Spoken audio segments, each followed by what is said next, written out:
Olá pessoal,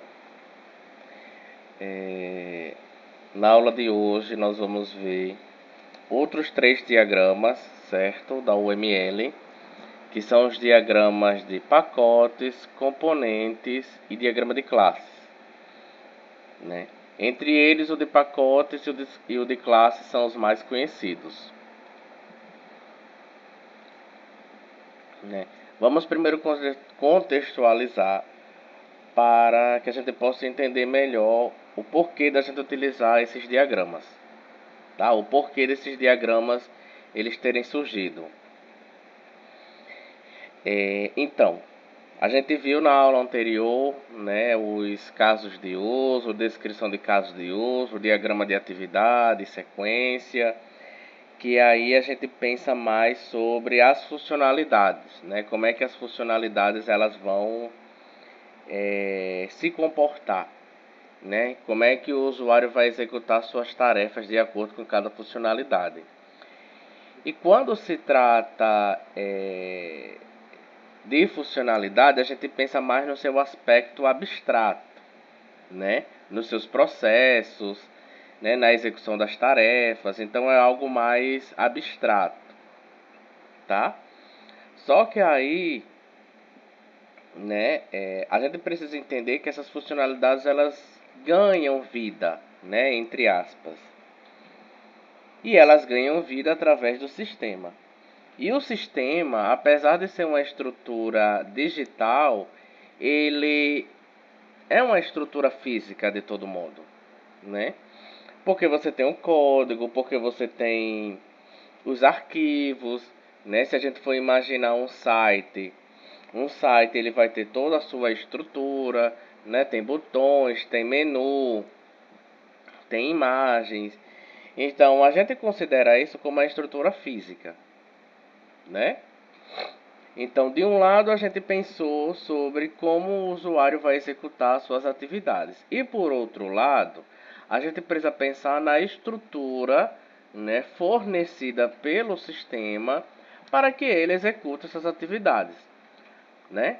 Uma coisa é você pensar em cadastrar um usuário, né? Você vai lá e cadastra, né, e cria a sua conta. Outra coisa é você compreender qual é a estrutura que o seu sistema vai fornecer ao usuário para que ele crie a sua conta, né? Então ele vai fornecer tela, ele vai fornecer botões, ele vai fornecer a opção de você fazer o upload de imagem, campo de texto. Então, todos esses elementos, eles precisam ser modelados também. Claro, cada um na sua respectiva modelagem, né? No seu respectivo modelo, certo? Então, a gente precisa pensar também sobre como é que a gente vai utilizar esses arquivos de código e outros arquivos responsáveis, tá? Como é que eles vão estar organizados, como é que eles vão se comunicar, quais são as características dele, certo? E é claro, esse tipo de organização ele visa facilitar a forma como a gente vai construir o nosso software. Vai manter ele, né? Porque o software ele tem um ciclo de vida e compreender também ele, né? Compreender o seu processo de construção e compreender o seu processo de vida, tá? Quando eu falo de compreender o seu processo de vida, é compreender o seu funcionamento. Compreender quando ele se desgastar, quando ele se deteriorar, e o que, que a gente pode fazer para melhorar isso. Talvez a gente pode pensar, ah, professor, mas um sistema é estático. Não, ele não é estático, tá? Por quê? Porque o usuário ele utiliza. Nós temos vários usuários utilizando, né? Uma classe que você criou hoje, talvez, né, lá na frente, quando a gente aumentar a quantidade de usuários que vão estar utilizando o sistema, ela não consiga mais dar conta. E aí a gente vai precisar o quê? Ou fazer atualizações nessa classe, ou criar mais novas classes para dar suporte a ela, por exemplo.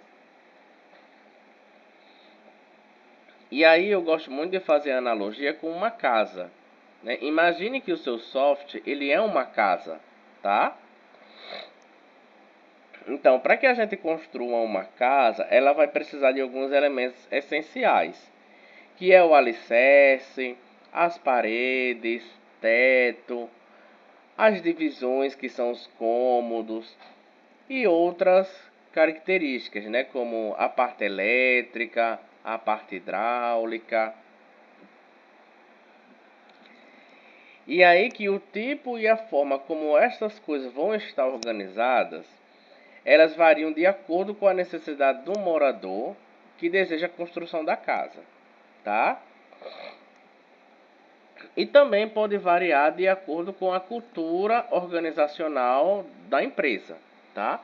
Se sua empresa de TI trabalha seguindo um determinado padrão, né, de como deve ser a estrutura do código, os desenvolvedores devem obedecer, é claro. Agora, se ela pode dar algumas exceções, né?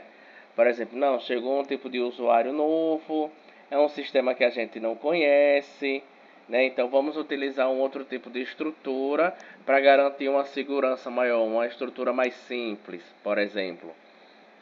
E aí os desenvolvedores eles podem fazer uso dessa estrutura mais simples. E com o software não é diferente, tá?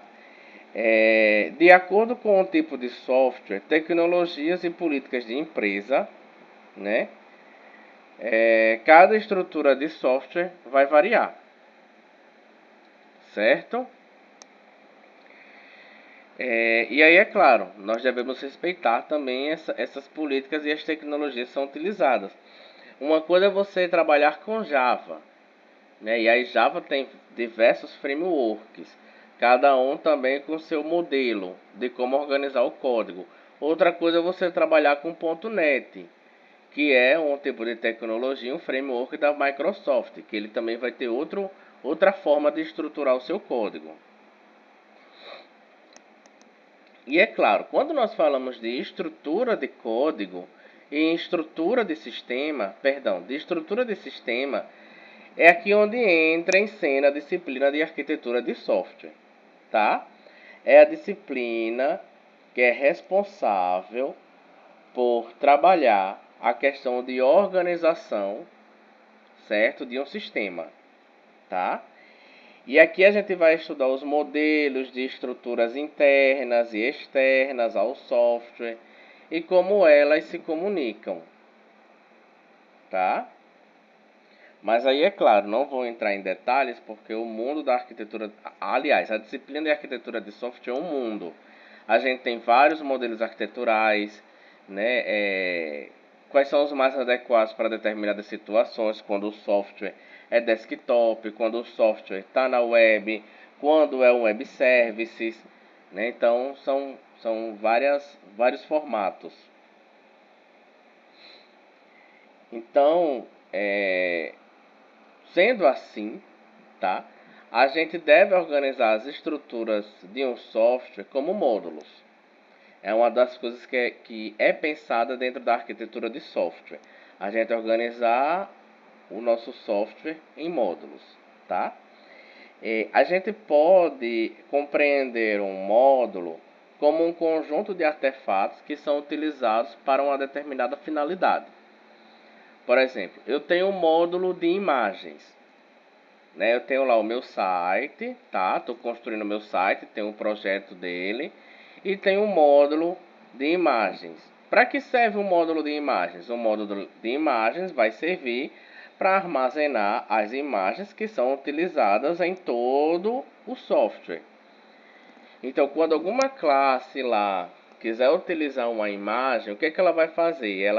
Você vai lá, né, codificando, coloca o endereço, né, de onde está aquela imagem, e na hora que o sistema subir, certo? Ele vai achar aquela imagem, vai fazer referência a ela e ou ele vai utilizar a imagem de onde ela tá? Ou ele vai fazer uma cópia. E isso varia de tecnologia para tecnologia, tá? Se está utilizando HTML, se está utilizando JSP, que é o Java Server Pages, né, que é o páginas web Java. Se você está utilizando o ASP.NET, cada uma delas tem uma maneira diferente de lidar com esses elementos, tá? Que vêm de outros módulos, que vêm de outros diretórios, tá? A gente pode chamar módulos também de pastas, tá?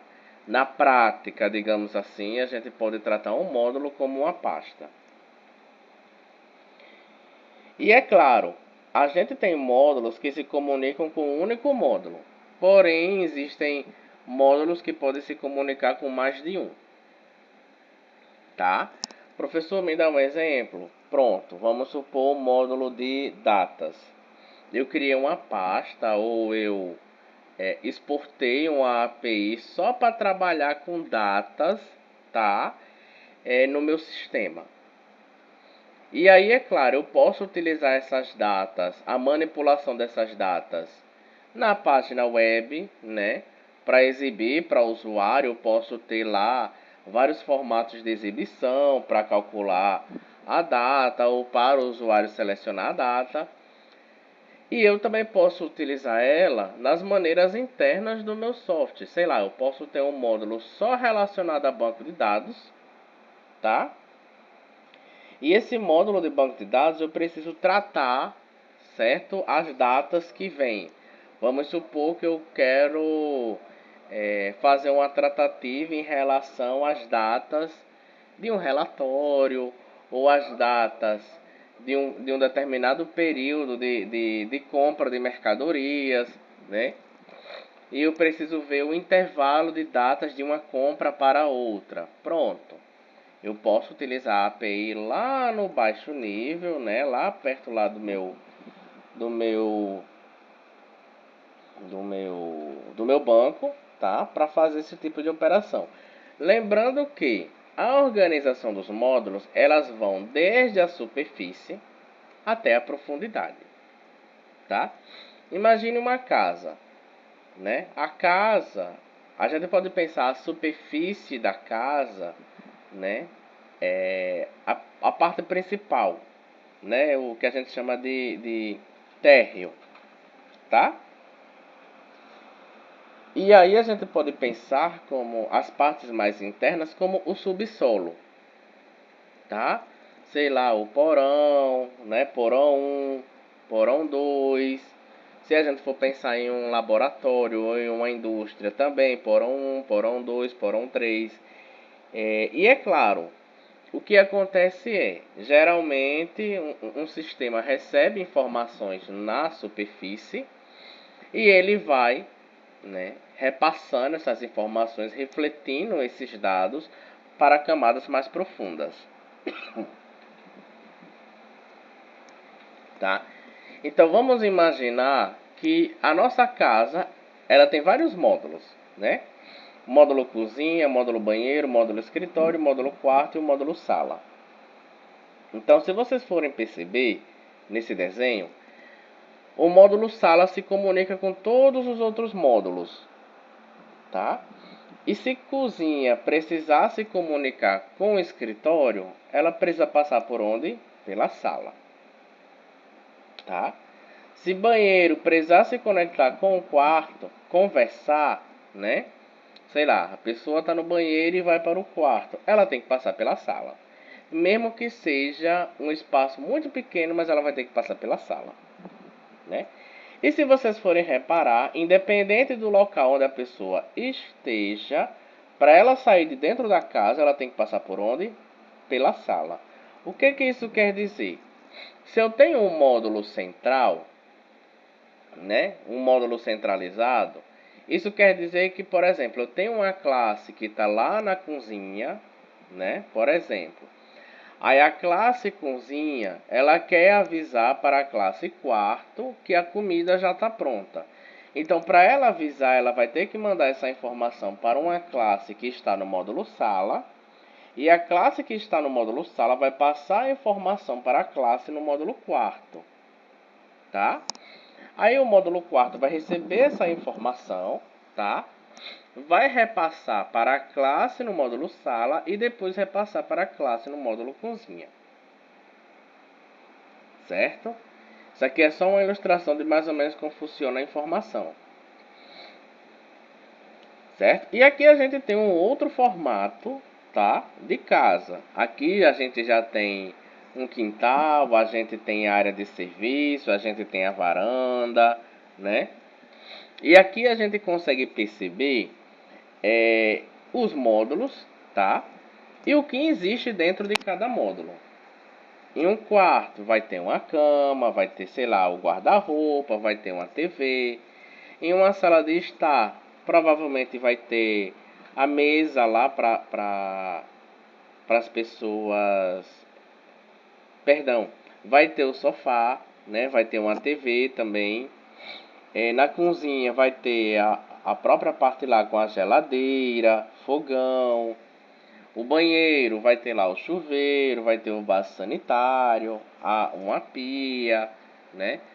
E é claro, esses elementos aí é como se fossem os elementos que tem dentro de cada módulo, né? Vai ser os arquivos, vai ser o código, vai ser imagens, certo? E cada um desses elementos, eles não estão lá porque eu vou botar lá, eu vou botar uma pia no meu banheiro porque eu quero que tenha uma pia no meu banheiro.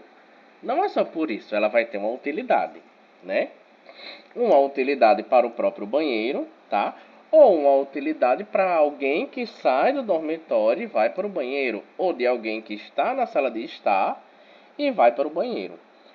Então, da mesma forma, são as classes, tá? Em nossos módulos, tá? Elas não estão lá por acaso. Elas vão ser utilizadas em algum momento, de alguma forma. Então, é claro, quando a gente cria, né, um código, né, e aqui eu estou mostrando o exemplo de um projeto de código em PHP, né, você pode ver que ele tem várias pastas, tá? Pastas dentro de pastas, vocês podem perceber que tem arquivos de código PHP, né? Então, assim, por mais que a gente tenha essa visão de diretórios, a gente não consegue perceber quem conversa com quem, tá? Em uma planta de uma casa, a gente até que consegue ter uma visão melhor, né? Porque ali a gente tem um modelo arquitetural. Já no nível de código, a gente não consegue perceber isso. Isso fica o quê? Na cabeça da pessoa que, sei lá, projetou o sistema. Então não tem como você saber se o diretório container, como vocês podem ver aí, se ele se comunica com o exception, se ele se comunica com o middleware, né? Não tem como saber se o src se comunica com a pasta bin, que é uma que está lá aqui no início bem pertinho da aba Project Explorer, né? Então é aí onde entra a modelagem arquitetural, tá? Então, assim como uma casa, primeiro temos que construir os cômodos para depois colocar os objetos nos seus respectivos cômodos, né? Deve ser a construção de um software. A gente precisa pensar nos seus módulos, certo? Qual é a sua estrutura, para depois a gente pensar nos elementos que vai ter em cada um desses compartimentos, tá? E é aí onde nasce o diagrama de componentes, tá? Ele é o primeiro diagrama utilizado para modelar a parte física do sistema e as suas formas de comunicação, certo? Nele a gente vai pensar nas estruturas externas que se comunicam com determinadas partes do sistema. A gente também consegue modelar isso, tá? Por que a gente usa diagrama de componentes, tá? Porque os arquivos de código-fonte desenvolvidos em um ambiente de desenvolvimento integrado, tá? A gente vai aplicar ele para arquivos de código-fonte, a gente vai aplicar ele para arquivos executáveis, é nesse sentido que a gente pensa. A gente pensa também no banco de dados físico, que vai armazenar as informações, ou nas páginas de um banco de dados orientado a objetos. A gente vai pensar nisso também para sistemas adaptáveis, tá? Então, tudo isso a gente aplica diagrama de componentes, tá? Os benefícios é porque a gente consegue definir o que é executável e reutilizável de um sistema. Conseguir perceber também quais são os problemas de configuração, tá? E mostrar uma representação precisa de um aplicativo de software antes de fazer as alterações ou aprimoramentos, tá? A ideia aqui é a gente ter uma precisão da representação do sistema. Tudo bem. E o primeiro elemento é o componente, que ele vai representar partes independentes e intercambiáveis de um sistema. Quando nós falamos de intercambiáveis, é porque eles podem ser trocados, tá? Todos podem ser trocados? Talvez. Vai depender da necessidade e do teu software, tá? Eles estão em conformidade, certo? Eles precisam estar conformes entre si, seguir uma forma, estarem alinhados, tá? E eles vão realizar uma ou mais interfaces fornecidas e requeridas, tá? Que vai determinar o comportamento desses componentes. Um nó ele vai representar objetos de hardware ou software de nível superior aos componentes. Porém, também podem ser representados como os componentes, né? Dependendo do modelo que você vai utilizar. Porque, infelizmente, o diagrama de componentes na modelagem 2.0, tá? Nem todas as ferramentas de UML mostram o desenho do nó. Algumas possuem o nó, outras não possuem, outras possuem só o componente. E aí você vai ter que utilizar um componente para representar um objeto de hardware ou de software. E eles também podem ser utilizados para representar acesso a APIs, tá? Mas o acesso a APIs aqui, a gente não pode confundir com elementos de código importados de API, tá? Por exemplo, vamos supor que eu estou trabalhando com uma API de datas. Eu não posso confundir a API data com uma determinada classe chamada data ou converter data, enfim, que eu estou importando para o meu pacote. Aqui eu estou pensando na API completa, tá? Nós temos a porta, que é um ponto de interação, certo? Que separa o componente do ambiente. Ele é um pequeno quadradinho. Nós temos a interface provedora, que é relacionada com uma linha reta com uma bolinha, certo? Ela vai representar aquilo que o componente fornece para outros componentes. Por exemplo, ele fornece arquivo, ele fornece uma classe, ele fornece imagens, certo? A interface requerida, ela está relacionada a uma linha reta com... aliás, ela é representada por uma linha reta com semicírculo, tá? E ela simboliza aquilo que o componente necessita, tá? E nós temos a interface, certo? A interface ela vai representar, que é claro, ela tanto pode ser esse quadradinho, mas ela também pode ser uma bolinha, tá? Ou simplesmente um único nome, tá? Que ele vai representar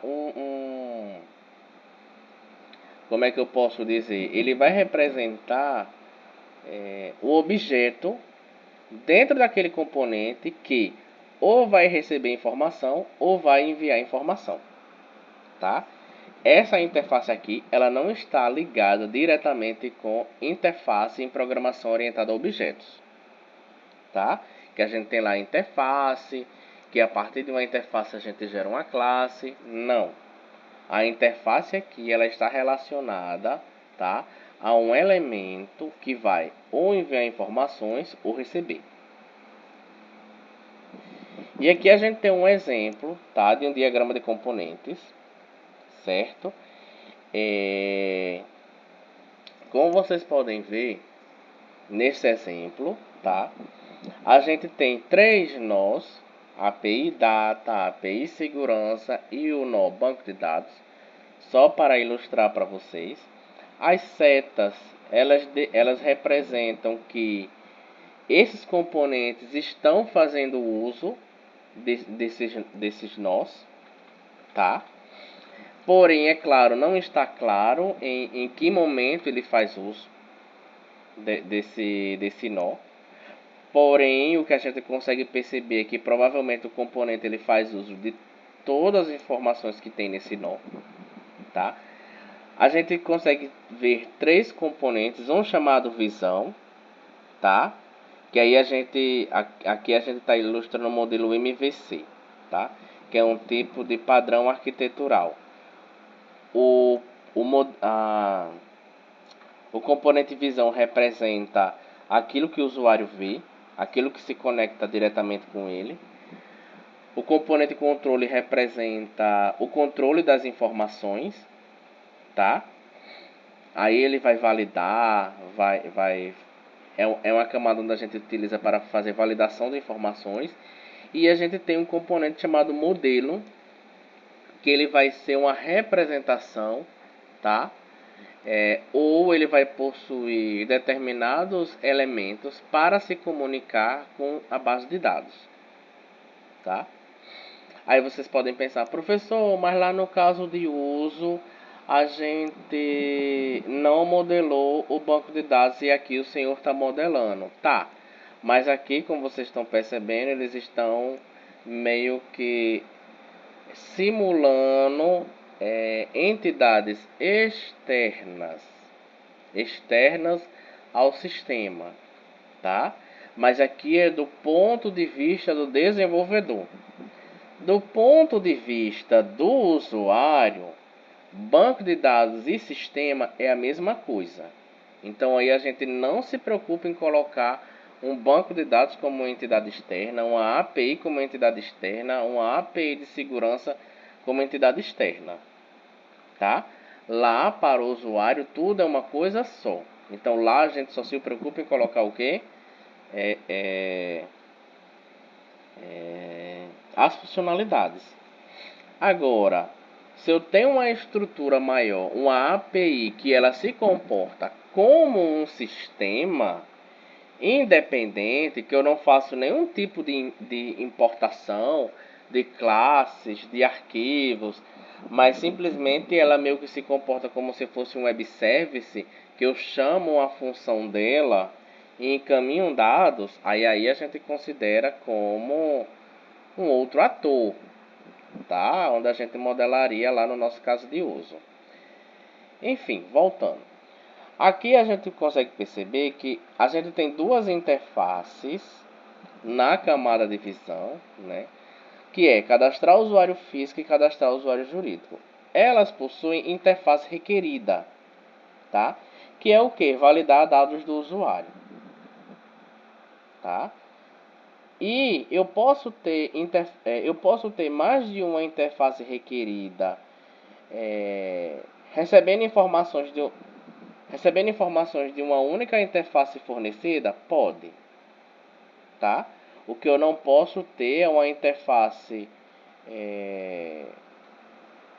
mais de uma interface fornecida, certo? Para uma única interface requerida. Pode existir? Pode. Existem casos. Isso acontece de maneira paralela? Não. O que acontece é que uma hora ela faz uma chamada para uma interface fornecida, né? Coleta os dados, e outra hora ela vai pegar os dados de uma outra interface fornecida, certo? Enfim. E aí a gente tem a interface fornecida, tá? Que vai pegar esses dados, vai validar. Depois que ela pega esses dados, ela vai fazer o quê?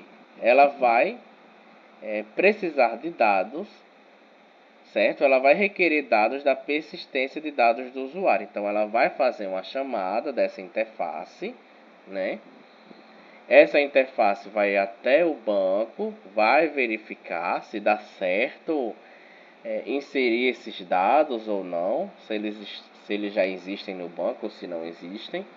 Em caso afirmativo, vai persistir os dados no banco de dados. Aí a gente vai para um outro tipo de diagrama, que é o diagrama de pacotes.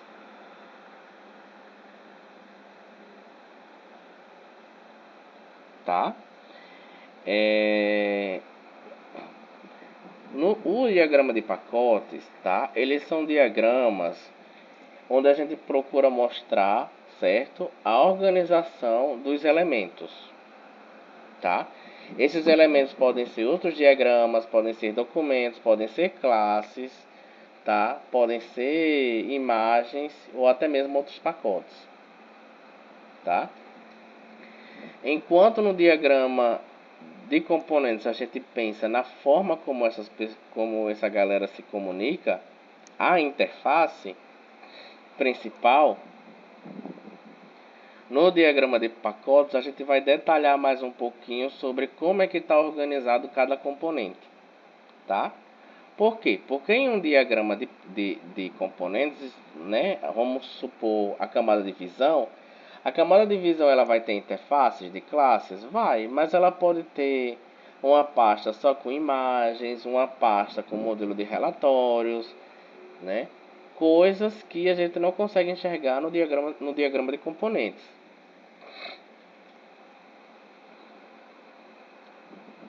E aí a gente faz uma organização visual, tá, de uma arquitetura em camadas.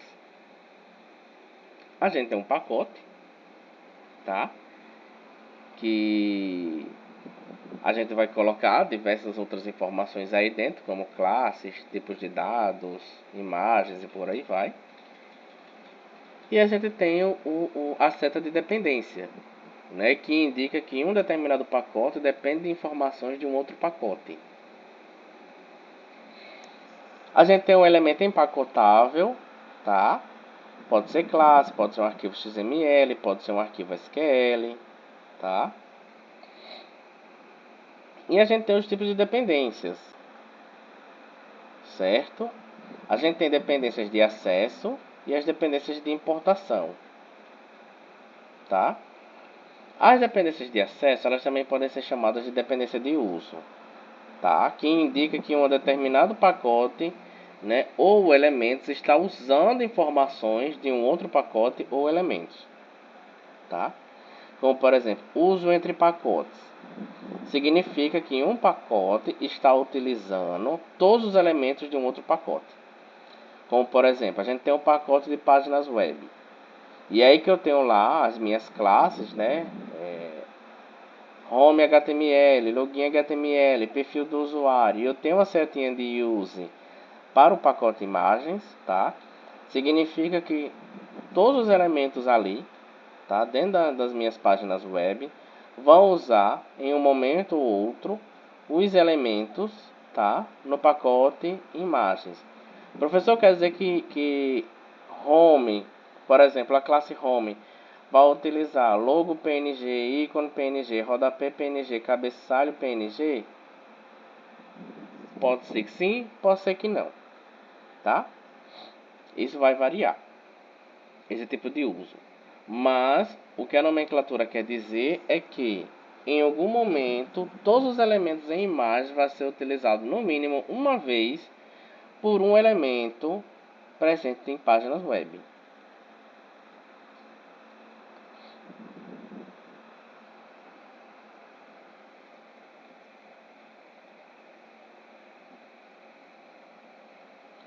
Aí, uso entre elemento e pacote. Simboliza que um elemento faz uso de todo o conteúdo de um pacote, tá? Como por exemplo, a gente pode pensar aí, a gente tem um pacotinho chamado camada de visão, tá? E nesse pacote camada de visão a gente tem uma classe chamada relatório Java, E aí simplesmente ela vai utilizar todas as imagens que estão lá no pacote imagens. Então vamos supor que o pacote possui o que? Logo, ícone, rodapé e cabeçalho. Então isso quer dizer que essa classe ela vai fazer uso de todos esses elementos, tá? E a gente tem de elemento para elemento. A gente pode pensar aqui, por exemplo, a gente tem um pacote só de padrões de criptografia e um pacote de camada de domínio, tá? Ou camada de modelo, depende muito do padrão que está sendo utilizado. Tem padrão que usa o nome camada de modelo, tem padrão que usa o nome camada de domínio, tá? E aí a gente tem lá uma classe chamada receber mensagem em Java ou enviar mensagem. Então, para enviar mensagem, eu posso simplesmente usar o XML para verificar se a imagem que eu montei segue aquele padrão, tá? Se segue aquele padrão, envia a mensagem. Se não segue, reporta que deu erro. Receber mensagem também. Verifica se a mensagem recebida segue aquele padrão, né? Padrão XPTO 12.xml. Se não segue esse padrão, sei lá, coloca um alerta, diz que a mensagem é um spam ou a mensagem cai em lixo eletrônico. Aí a gente tem a dependência de um tipo de importação, que está relacionado a um pacote ou funcionalidade ser importada de outro pacote, tá? Dependendo do modelo, o nome que se utiliza não é import, tá? Mas sim o nome access. Isso também pode acontecer. Nesse caso aqui, o que significa? Simboliza que um pacote está importando todo o conteúdo de um outro pacote para utilizar, tá? Como por exemplo, camada de visão, a gente tem usuário físico, usuário jurídico e relatório de compras, essas três classes. E aí essas três classes eu vou precisar importar em algum momento a classe calcular data, a classe formatar data ou a classe converter data para organizar, sei lá, a data do usuário, ou então calcular datas em um relatório, né? Para ver o intervalo de datas ou a quantidade de dias, de meses, né? De um relatório para outro, ou de dias e meses em relação a compras, tá? Pensando em um sistema de compra de livros. A gente pode ter importação entre elemento e pacote, tá? Eu tenho uma classe lá na camada de visão chamada relatório compras, que ela vai importar todas as classes na API Data, tá? E fazer uso delas. E eu tenho de elemento para elemento, tá? Como por exemplo, eu tenho a camada de controle, tá? Eu tenho usuário físico controle, pensando no usuário físico. Em algum momento eu vou precisar armazenar informações dele ou recuperar informações dele lá do banco de dados. Então, para isso eu vou precisar o quê? Importar a classe usuário físico modelo para dentro da classe usuário físico controle, para que eu consiga gerar o objeto e encaminhar os dados para o banco de dados, certo? E de maneira semelhante na classe usuário jurídico controle. Eu vou importar a classe usuário jurídico modelo, certo? Para dentro da classe usuário jurídico controle. E os diagramas de classes. Os diagramas de classes, gente, eles servem para a gente mapear de forma clara a estrutura de um determinado sistema ao modelar classes, atributos, operações e as relações, certo? E aqui a gente vai baixando mais ainda o nível. Em pacote a gente vê as classes, tudo bem. Em diagrama de classes a gente vê a estrutura dessas classes. Então eu tenho uma classe, tá? Que ela vai representar um objeto ou um conjunto de objetos, que vai possuir uma estrutura e um comportamento. Aí aqui a gente entra no paradigma de orientação a objetos, né? Para quem pagou a disciplina de Java ou para quem pagou a disciplina de Python. A gente vai ter os atributos, tá? Da mesma forma que a gente tem uma classe, aqui na UML também, os atributos. E eles vão ter o seu nível de acesso e também vão ter o seu tipo, tá? A gente tem as operações, que em outras palavras são os métodos. Neste caso aqui, geralmente a gente não modela, dependendo de qual seja o modelo ML utilizado, ele consegue mostrar a saída. Por exemplo, método pesquisar o usuário, né? Você tem como entrada o CPF, que é do tipo inteiro, e aí a gente poderia colocar ali uma saída que é do tipo classe usuário, por exemplo. Alguns UMLs você consegue ver a saída, outros não. Os níveis de acesso, o mais significa público, ou seja, toda classe no sistema pode ver. Privado significa que somente a classe pode ver os seus atributos e operações. E o protegido significa que somente as subclasses podem ver os atributos e as operações. Aí aqui a gente tem um exemplo de uma classe, tá? Onde a gente tem CPF como protegido, tá? Aí nesse caso, outra classe, no caso suas subclasses, tem acesso à informação, tá? Ali a gente tem cadastrar usuário, que tem um sinal de menos, significa que ela é privada, ou seja, somente a classe usuário pode acessar essa operação. Professor, mas não faz sentido cadastrar usuário não ser acessado pelo lado de fora. Faz sentido sim, até mesmo como uma forma de proteção, tá? Você impedir que classes externas, certo, acessem essa determinada função para cadastrar um usuário a qualquer momento. Aí a gente entra também em níveis de segurança, tá? A gente tem o tipo de dado, certo? Que o tipo de dado, dependendo de qual seja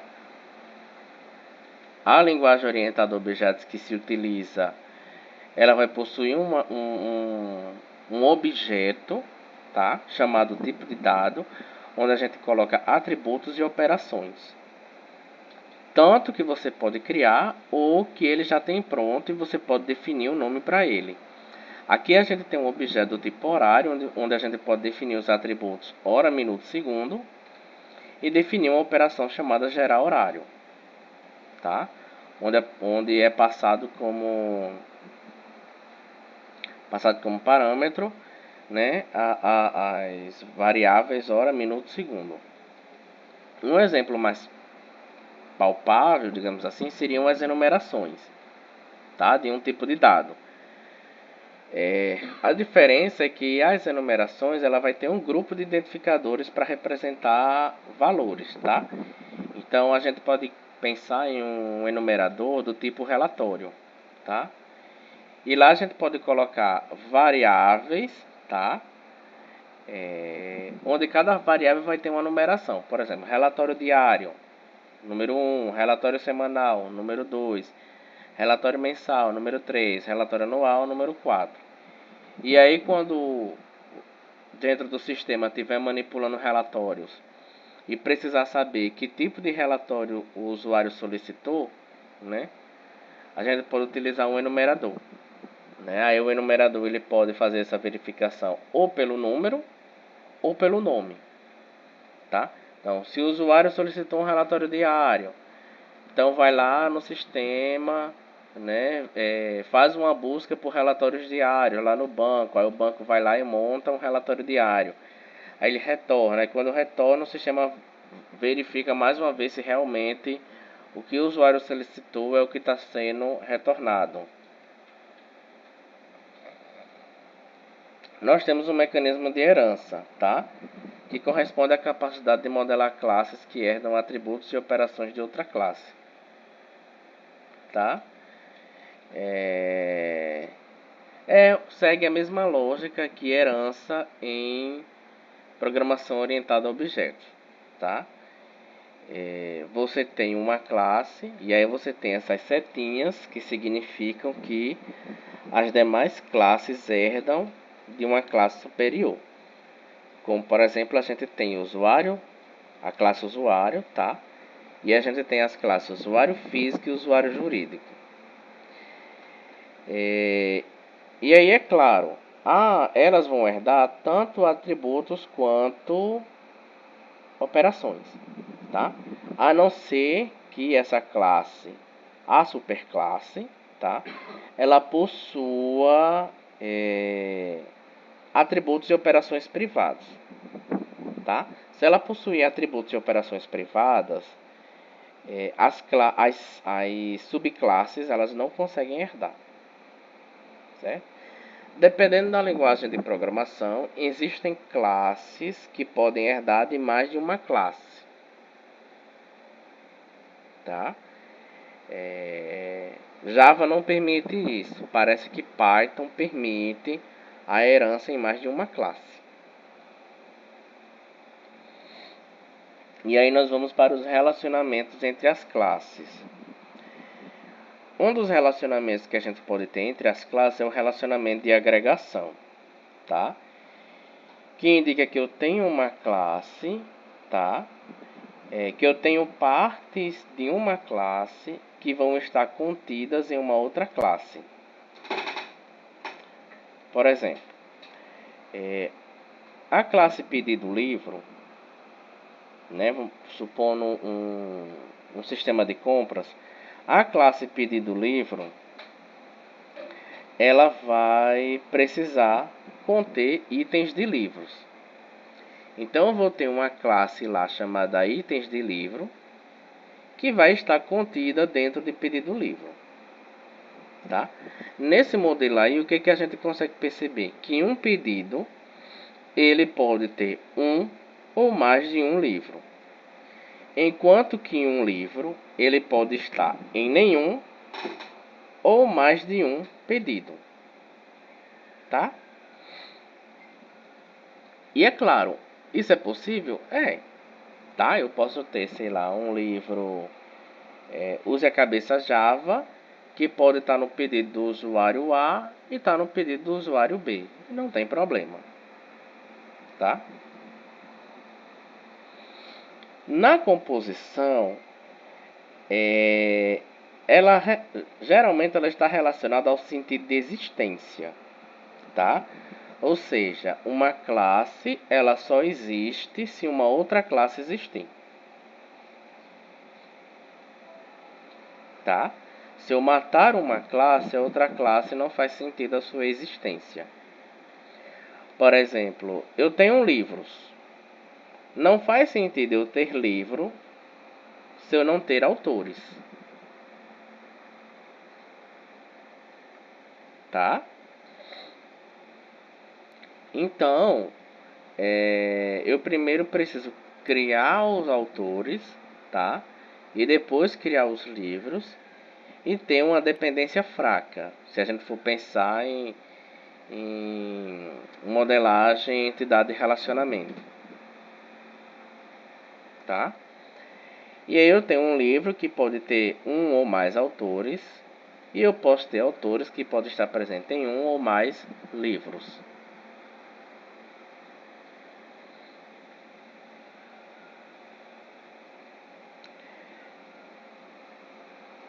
Enquanto na agregação um livro pode deixar de existir, mas o registro impedido continuar existindo, na composição não. Se um autor deixa de existir, se um autor deixa de existir, obrigatoriamente eu vou ter que deletar aqueles livros. Porque não faz sentido eu manter aqueles livros na prateleira se eu não tenho mais o registro dos autores. É diferente de pedido, porque pedido ele tem que estar registrado. Eu não posso simplesmente excluir pedidos. Quando as compras são finalizadas, aquele registro ele tem que continuar. Aí nós temos a associação, tá? Que a associação ela pode ser unidirecional ou bidirecional.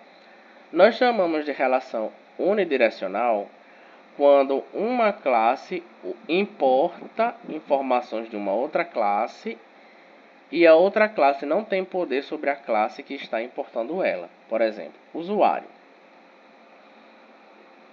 Um usuário ele pode fazer o quê? Um ou mais de um pedido de livro. Porém, aquele pedido ele só está ligado diretamente a um único usuário. Quem vai fazer uso da classe pedido livro é a classe usuário, tá? Já no segundo momento, eu posso ter pedido livro, tá? Que dela eu posso importar a própria classe pagamento, tá? E dentro da própria classe pedido livre eu posso executar algum comando para acionar o pagamento, realizar o pagamento, seja lá o que for, tá? E eu posso, dentro da classe pagamento, tá? Importar a classe pedido livro, tá? E através dela eu consegui analisar todos os pedidos, por exemplo, que foram pagos, né? Que foram comprados com um determinado tipo de pagamento, por exemplo, pagamento Pix ou pagamento cartão de crédito ou de cartão de débito, certo? As importações elas acontecem em ambas as classes. E isso vai variar de projeto para projeto e das funcionalidades que você como desenvolvedor está desenvolvendo. E aí é o que temos para hoje, tá, gente? Mais alguns diagramas de classes para a gente estudar, para a gente analisar, certo? E até a próxima semana.